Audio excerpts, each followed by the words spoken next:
दोस्तों, आज के समय में हम कितने ही एडवांस क्यों ना हो गए हों, लेकिन हमारी रूट्स कहीं ना कहीं हमारे गांव में बसती हैं। एक समय था जब महिलाएं बिना किसी मेडिकल फैसिलिटी और इक्विपमेंट्स के बच्चों को जन्म दे दिया करती थी। ना कोई लेबर रूम था, ना कोई गायनोकोलॉजिस्ट और ना ही सपोर्टिंग नर्सेस, बस दाई माँ और कुछ आस पड़ोस की महिलाएं। लेकिन हम समय के साथ एडवांस हुए और दाई माँ की जगह स्पेशलिस्ट गायनेकोलॉजिस्ट ने ले ली। अम्बिलिकल कॉर्ड को काटने के लिए डिफरेंट शाफ्ट्स आ गए। इतना ही नहीं, समय जैसे आगे बढ़ा मेडिकल साइंस भी आगे बढ़ने लगा और अब बच्चे के जन्म के लिए सर्जरीज की जाने लगी। नमस्कार दोस्तों, मैं कीर्ति दीक्षित स्वागत करती हूँ आप सभी का हमारे चैनल नॉलेज साथी में। दोस्तों, आज इस वीडियो में हम सिजेरियन डिलीवरी और नॉर्मल डिलीवरी में डिफरेंसेस के बारे में समझेंगे। कब एक डॉक्टर को नॉर्मल से सिजेरियन डिलीवरी करनी पड़ती है और एक सिजेरियन डिलीवरी को करने के लिए डॉक्टर्स किन किन बातों पर ध्यान देते हैं। साथ ही हम जानेंगे नॉर्मल डिलीवरी के लिए देखी जाने वाली चेकलिस्ट के बारे में। तो पहले दोस्तों हम बात करेंगे सिजेरियन डिलीवरी की। सिजेरियन डिलीवरी के लिए दो बातों पर ध्यान दिया जाता है। पहला, वॉर्म में बेबी की कंडीशन और दूसरा मदर की कंडीशन। दोस्तों, सबसे पहले सिजेरियन डिलीवरी को हम वॉर्म में बेबी के पर्सपेक्टिव से समझते हैं कि किन किन परिस्थितियों में बच्चे के जन्म के लिए सिजेरियन डिलीवरी जरूरी हो जाती है। जब बच्चा डाउन पोजीशन में नहीं होता है, यानी कि बच्चे का सर नीचे की तरफ नहीं होता है, तो ऐसे में नॉर्मल डिलीवरी के चांसेस बहुत ही कम होते हैं। जब बच्चे का हेड का साइज बहुत ज़्यादा होता है तो भी नॉर्मल डिलीवरी के करने में कई तरह की परेशानियां आती हैं। तीसरी कंडीशन होती है जब बच्चे के गले में गर्भनाल फंस जाती है। कई गर्भनाल निकल भी जाती हैं, लेकिन इसके लिए हमें लेबर पेन होने तक का वेट करना चाहिए। कई बार पॉसिबिलिटी रहती है कि गर्भनाल बच्चे के गले से निकल जाए। यहाँ पर यह भी देखना ज़रूरी होता है कि गर्भनाल बच्चे के गले में कितने राउंड्स में लिपटी है। एक से ज़्यादा बच्चे होने पर या ट्विंस होने पर भी सिजेरियन डिलीवरी के चांस बढ़ जाते हैं। हालांकि नॉर्मल डिलीवरी से भी ट्विंस बच्चे हो सकते हैं, लेकिन यहाँ पर आपको बहुत सारी बातें भी देखनी होती हैं, जैसे कि मदर की फिजिकल कंडीशन क्या है, बच्चे का वेट क्या है, मदर डायबिटिक या ओबीज तो नहीं है और मदर के अंदर एमनियोटिक फ्लूइड कम तो नहीं है।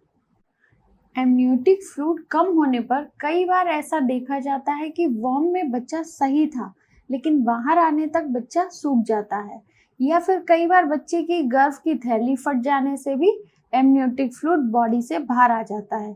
ऐसे में सिजेरियन डिलीवरी कराना ही बेस्ट रहता है।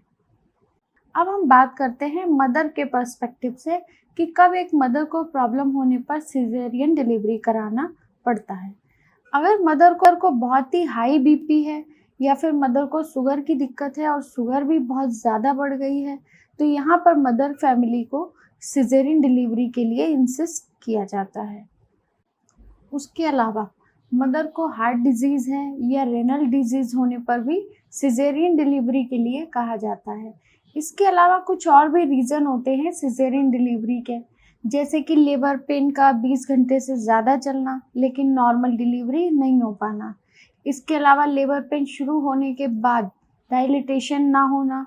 डायलिटेशन में बच्चे का 10 सेंटीमीटर तक बाहर आना ज़रूरी होता है।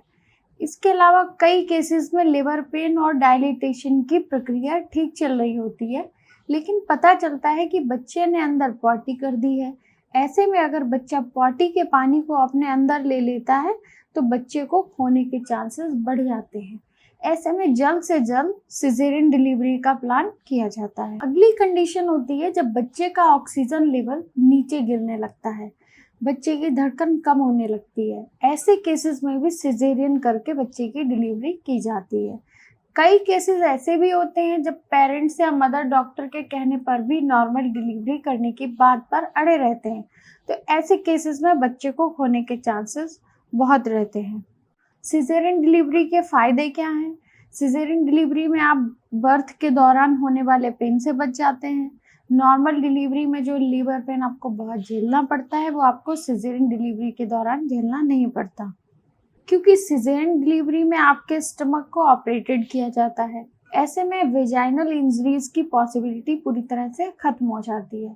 वहीं अगर हम नॉर्मल डिलीवरी की बात करें तो नॉर्मल डिलीवरी में वेजाइनल इंजरीज के चांसेस बहुत ज़्यादा रहते हैं। सिजेरियन डिलीवरी यूरिनेशन कंट्रोल की समस्या बहुत हद तक कंट्रोल हो जाती है। नॉर्मल डिलीवरी के समय जहां ओवर ब्लीडिंग की पॉसिबिलिटी बहुत ज़्यादा रहती है, वहीं ओवर ब्लीडिंग की समस्या सिजेरियन डिलीवरी में खत्म हो जाती है। अब दोस्तों जानते हैं सिजेरियन डिलीवरी के नुकसान क्या है। सी सेक्शन से मिसकैरेज और प्लेसेंटा प्रीविया जैसे जोखिम भी जुड़े हुए हैं। वहीं जो महिलाएं ऑपरेशन करवाती हैं उन्हें प्लेसेंटा एक्रिटा और प्लेसेंटा एवर्पशन का खतरा ज़्यादा रहता है। प्लेसेंटा एक्रिटा की स्थिति में डिलीवरी के बाद हिस्टेरेक्टोमी करवानी पड़ती है। इसका मतलब है कि उनके गर्भाशय को निकाल दिया जाता है। ये एक प्रकार की एक्टोपिक प्रेगनेंसी है। सी सेक्शन से स्कार टिश्यू आगे डिलीवरी में दिक्कतें बढ़ सकती हैं क्योंकि यह स्थिति यूरिनरी ब्लैडर में चोट लगने और अत्यधिक ब्लीडिंग के खतरे को बढ़ा देती है। सिजेरियन के मुकाबले नॉर्मल डिलीवरी के फायदे बहुत ज़्यादा हैं और अगर नॉर्मल डिलीवरी की संभावना है तो किसी भी स्थिति में ऑपरेशन का विकल्प नहीं चुनना चाहिए। केवल इमरजेंसी सिचुएशंस में ही सिजेरियन डिलीवरी को चुनना सही होता है। सिजेरियन डिलीवरी होने के बाद महिला का शरीर पहले के मुकाबले अधिक कमज़ोर हो जाता है और उसके शरीर से निकलने वाले ब्लड नॉर्मल डिलीवरी में निकलने वाले ब्लड की तुलना में 2 गुना होता है। डिलीवरी के बाद शरीर में मोटापे के अलावा और भी कुछ बदलाव होते हैं जो कई तरह की बीमारियों को जन्म देते हैं। मोटापे की संभावना बच्चे में भी उतनी ही होती है। सिजेरियन डिलीवरी से जन्म लेने वाले बच्चों का इम्यून सिस्टम कमज़ोर होता है जिसके कारण वे बीमारियों का सामना उतने अच्छे से नहीं कर पाते हैं जितना कि नॉर्मल डिलीवरी से जन्म लेने वाले बच्चे कर लेते हैं। इस तरह की डिलीवरी में माँ को स्वास्थ्य और खान पान के प्रति कई तरह की सावधानियां रखनी होती हैं जिनकी अनदेखी करने से उनकी हेल्थ पर इसका निगेटिव असर भी पड़ सकता है। इन सभी के अलावा सिजेरियन डिलीवरी में नॉर्मल की अपेक्षा खर्च भी अधिक होता है जो हर किसी के लिए पे करना आसान नहीं होता। साथ ही सिजेरियन के कारण माँ और बच्चों में होने वाली हेल्थ इश्यूज की लिस्ट भी लंबी है जो लंबे समय तक परेशान करती रहती है। तो आइए दोस्तों अब हम जानते हैं नॉर्मल डिलीवरी के बारे में। अगर आप नॉर्मल डिलीवरी ही चाहते हैं तो आपको कुछ ज़रूरी बातों का ध्यान देना बहुत ज़रूरी है। इन नॉर्मल डिलीवरी में 3S बहुत इम्पॉर्टेंट हो जाते हैं: स्ट्रेंथ, स्टेमिना और स्ट्रेस। जैसे ही आपको पता चले कि आप प्रेग्नेंट हैं, आप अपनी लाइफ में एक्सरसाइज को ऐड करें। फर्स्ट 36 वीक्स में आप वॉकिंग से शुरू कर सकते हैं। शुरू में आप 15 मिनट से लेकर 45 मिनट तक वॉक कर सकते हैं। उसको आपको बंद नहीं करना है। डिलीवरी होने तक आप अपनी वॉकिंग की हैबिट को कंटिन्यू रखिए। बहुत सारी महिलाएं डिलीवरी के समय वॉक करना शुरू करती हैं, तो आपको ऐसा नहीं करना है। अगर आप शुरू से ही वॉक करते हैं तो इससे आपकी बॉडी की स्ट्रेंथ और स्टेमिना दोनों ही बढ़ेंगे। इसके अलावा आपको हिप ओपनिंग प्रैक्टिसेस करनी चाहिए जैसे कि स्क्वाट्स और मलासन। इन एक्सरसाइज के करने से पेल्विक गर्डल फैलता है जिससे बेबी को बाहर आने में आसानी होती है। अब आपको बताते हैं लेबर पेन को सहन करने के लिए कुछ टिप्स। लेबर पेन को कम करने के लिए सबसे बेस्ट होती है ब्रीदिंग एक्सरसाइज। ब्रीदिंग एक्सरसाइज को करने से आपकी बॉडी में ऑक्सीजन का लेवल अच्छा रहता है। जब आपकी बॉडी में ऑक्सीजन लेवल अच्छा रहेगा तो बच्चे में भी ऑक्सीजन की कमी नहीं होती और आप स्ट्रेस फ्री फील करते हैं। ब्रीदिंग एक्सरसाइज को करने से आपको लेबर पेन में कमी महसूस होती है, साथ ही इससे आपकी बॉडी डिलीवरी के लिए अच्छे से तैयार हो जाती है। वेस्टर्न कंट्रीज में ऐसी ब्रीदिंग टेक्निक्स को लमाज टेक्निक्स कहते हैं जो कि प्रेगनेंसी के दौरान डॉक्टर महिलाओं को सजेस्ट करते हैं। आइए अब हम जानते हैं 36 वीक्स के बाद कौन सी एक्सरसाइज आपको करनी चाहिए। 36 वीक्स के बाद आप सुमो स्क्वाटिंग कर सकते हैं। इसके अलावा आप डक वॉक कर सकते हैं। इसके साथ साथ बैठकर मॉपिंग करें। बैठकर मॉपिंग करने से पेल्विक पर असर पड़ता है जो कि पेल्विक को फैलाने में और बेबी के हेड को नीचे लाने में आपकी हेल्प करता है।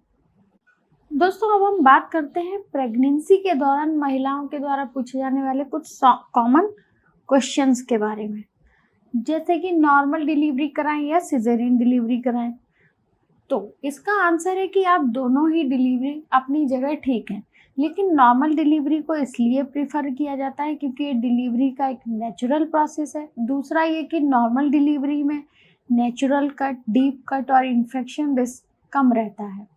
वही सिजेरियन एक तरह का छोटा सा ऑपरेशन होता है जिसमें कट्स और इन्फेक्शन का चांस या एनेस्थीसिया रिलेटेड रिस्क पेशेंट के लिए रहता है। तो प्रायोरिटी आपको पहले नॉर्मल डिलीवरी को ही देनी है। अगला क्वेश्चन है, क्या आपको सिजेरियन डिलीवरी से डरना चाहिए? तो सिजेरियन एक बहुत ही छोटा ऑपरेशन होता है जो कि 30 मिनट में हो जाता है। इसके अलावा आप बहुत से एनेस्थीसियाज के ड्रग्स आ गए हैं, नए नए स्पाइनल लीडल आ गए हैं, ओटी रूम्स बहुत क्लीन होते हैं, वाटरप्रूफ ड्रेसिंग आए हैं, सो रिकवरी बहुत फास्ट हो जाती है। एक बार जब 48 आवर्स के बाद पेशेंट मोशन करता है तो 3rd डे पर पेशेंट को डिस्चार्ज कर दिया जाता है। तो सिजेरियन डिलीवरी से डरने की इतनी ज़रूरत नहीं है, ये आपके लिए सेफ रहता है। अब एक कॉमन क्वेश्चन हमें पेशेंट या उनकी फैमिली की तरफ से सुनने को मिलता है कि डॉक्टर सिजेरियन डिलीवरी बिल बनाने के लिए करते हैं। ज़्यादातर हॉस्पिटल में सिजेरियन और नॉर्मल डिलीवरी का चार्ज एक जैसा ही रहता है, लेकिन सिजेरियन को मदर और बच्चे की हेल्थ को देखते हुए किया जाता है। इसके अलावा एक और क्वेश्चन सुनने को मिलता है कि सिजेरियन डिलीवरी के बाद लाइफ लॉन्ग बैक पेन की समस्या हो जाती है। तो बेसिकली ऐसा कुछ भी नहीं है। डिलीवरी के बाद 6 महीने तक आपको कैल्शियम के सप्लीमेंट्स लेने हैं। अगर आप प्रॉपरली ये सप्लीमेंट्स नहीं लेते हैं तो आपको बैक पेन होता रहेगा।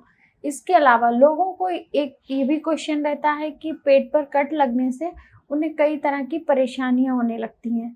तो बच्चे को पेट से बाहर निकालने के लिए 8 से 9 सेंटीमीटर का एक कट पेट पर लगाया जाता है और डिलीवरी होने के बाद उस कट को उसी समय स्टिच कर दिया जाता है, जो 36 वीक्स के अंदर नॉर्मल हो जाता है। तो यहाँ पर ऐसा किसी भी तरह की परेशानी देखने को नहीं मिलती है। एक और क्वेश्चन पूछा जाता है कि डिलीवरी के बाद क्या प्रिकॉशंस लेने चाहिए। तो यहाँ पर हम आपको कुछ बेसिक प्रिकॉशंस बता रहे हैं, जिसमें आपको खाना पीना अच्छे से लेना है, मेडिसिन टाइम पर लेनी है, आपके डॉक्टर ने जो भी क्रीम या ऑयल आपको प्रिस्क्राइब किया है उसको आपको यूज़ करना है। वहीं अगर सिजेरियन डिलीवरी की बात करें तो जब आप ड्रेसिंग निकाला जाता है तो आपकी स्किन पूरी तरह से ठीक हो चुकी होती है। अंदर से स्टिचेस को हील होने में 1.5 महीने का टाइम लग जाता है। तो इस टाइम में आपको ज़्यादा वेट नहीं उठाना है।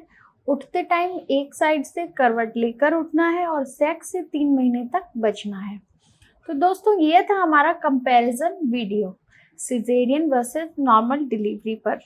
तो वीडियो आपको पसंद आया हो तो वीडियो को लाइक करें, शेयर करें और चैनल को सब्सक्राइब करें। धन्यवाद।